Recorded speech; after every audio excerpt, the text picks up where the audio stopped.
Evo naši mladenci prvo će nazdraviti. Živjeli mladenci? Hvala. Živi, zdravi, bili 100 godina. Hvala. Makar 4 djece imao. Može, aplauz, može. Da naši mladenci žive 105 po opet, ako Bog da.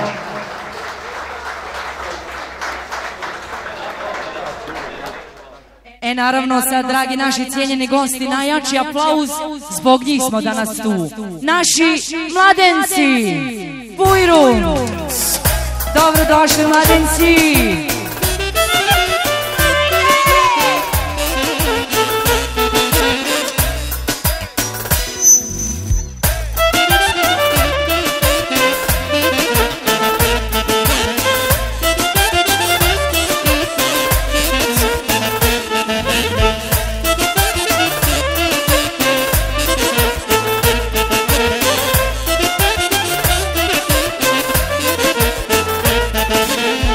Hajde, hajde, zaigraj,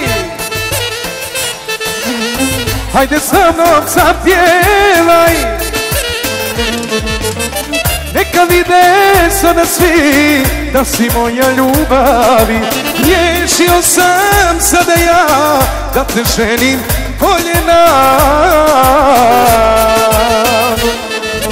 da ti pjevam, da ti sviram, da mi rodiš sinove.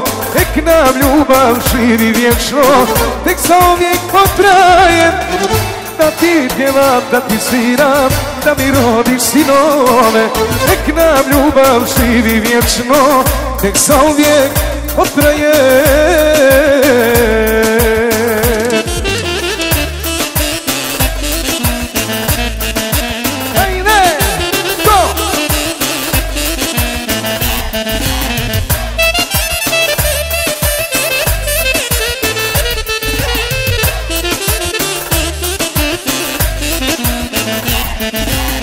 Tražit ću ti ruku ja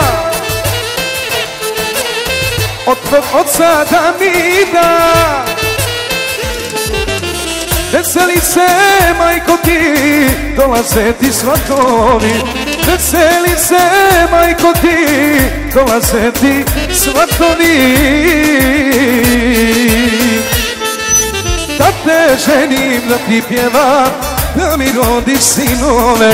Nek nam ljubav živi vječno, nek zauvijek potraje.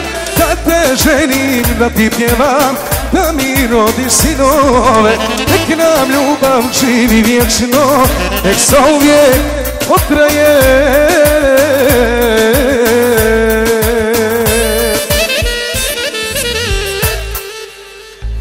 Ma bravo! Evo, ja ću u ime svoje iskoristiti priliku našim mladencima puno zdravlja, sreće i ljubavi u budućem braku, naravno dok se još i vjenčaju. Domaćinima i mladinim roditeljima sretno veselje, a vi, dragi naši cijenjeni svatovi, uživajte. Evo, ja ću najaviti, jel odmah ide vjenčanje.